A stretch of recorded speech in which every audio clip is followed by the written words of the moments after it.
आज अपने भाई और बहन की मोस्ट डिमांड पर बनाई दाल बाटी। तो सुबह जब मैं चाय बना रही थी तो दोनों डिस्कशन करते हुए आ गए कि चलो आज इनसे दाल बाटी बनवाएंगे। बोले क्या कर रही हो? मैंने कहा चाय बना रही हूँ, अभी सब लोग बैठ के चाय पियेंगे। तो बोले नहीं, हमें चाय नहीं पीनी, हमें तो ये दाल बाटी खानी है जो तुम रोज़ रोज़ वीडियोज़ में डालती हो। मैंने कहा दाल बाटी तो बहुत लंबी रेसिपी है, बहुत टाइम लगेगा।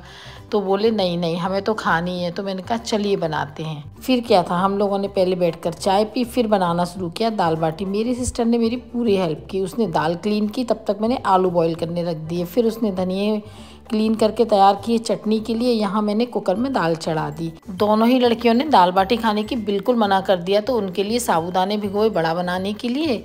और यहाँ फिर मैंने आटा तैयार किया बाटी के लिए। हम दोनों बहनें बहुत ही आराम से मस्ती से बातें करते हुए ये काम कर रहे थे। इतना अच्छा लग रहा था ना, हंसते खेलते कब दाल बाटी बन गई पता ही नहीं चला। अब आप लोग सोच रहे होंगे कि ऐसा भी कभी कोई करता है कि रिश्तेदारों की डिमांड पर मना कर दे कि नहीं, इस रेसिपी को मैं नहीं बनाऊंगी, बहुत टाइम लगेगा। जी हाँ दोस्तों, क्योंकि हमें अपना टाइम बचाना है। जो मेरे चैनल को रेगुलर वॉच करते हैं उन्हें पता है, लेकिन जो नए आए हैं उन्हें मैं बता दूं कि यहाँ ये दोनों बहुत ही ज़रूरी काम से आए हैं। और अगर हम इसी तरह खाने पीने में टाइम लगाएंगे ना तो हम उस काम को नहीं कर पाएंगे। यहाँ मेरी बाटी बनकर तैयार हो गई है, इन्हें ओवन में बेक करने के लिए रख देती हूँ और मैं नहाकर तैयार हो जाती हूँ। तो मैं नहाकर आ चुकी हूँ और यहाँ हमारी चटनी, दाल, सब्जी और सैलेड सब कुछ तैयार है। तो इसकी गार्निशिंग हम कर देते हैं धनिए के साथ। और देखिए कितनी डिलीशियस लग रही है ना। और इधर हमारी बाटी भी बनकर तैयार हो गई हैं। तो चलिए अब इन्हें सर्व करते हैं।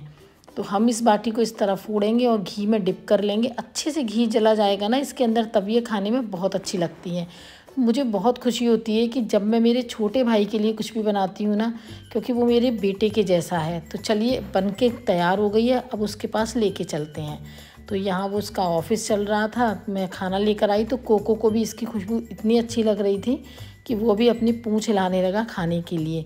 थोड़ा थोड़ा डर भी लग रहा था कि पता नहीं उसको दाल बाटी पसंद आएगी या नहीं आएगी। अभी तक तो उसको मेरे हाथ का खाना हमेशा पसंद आता था, लेकिन अब उससे डर लगने लगा है क्योंकि वो नवरत्न रसोई का एडिटर है, बहुत ज़्यादा होशियार है कुकिंग में।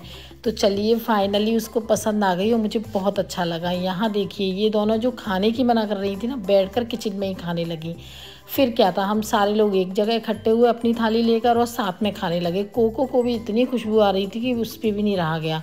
फिर उसको उसकी मनपसंद चीज़ खिलाई गई, तब जाके उसको शांति मिली। फिर हम दोनों इतने थक गए थे कि बहुत गहरी नींद में सो गए।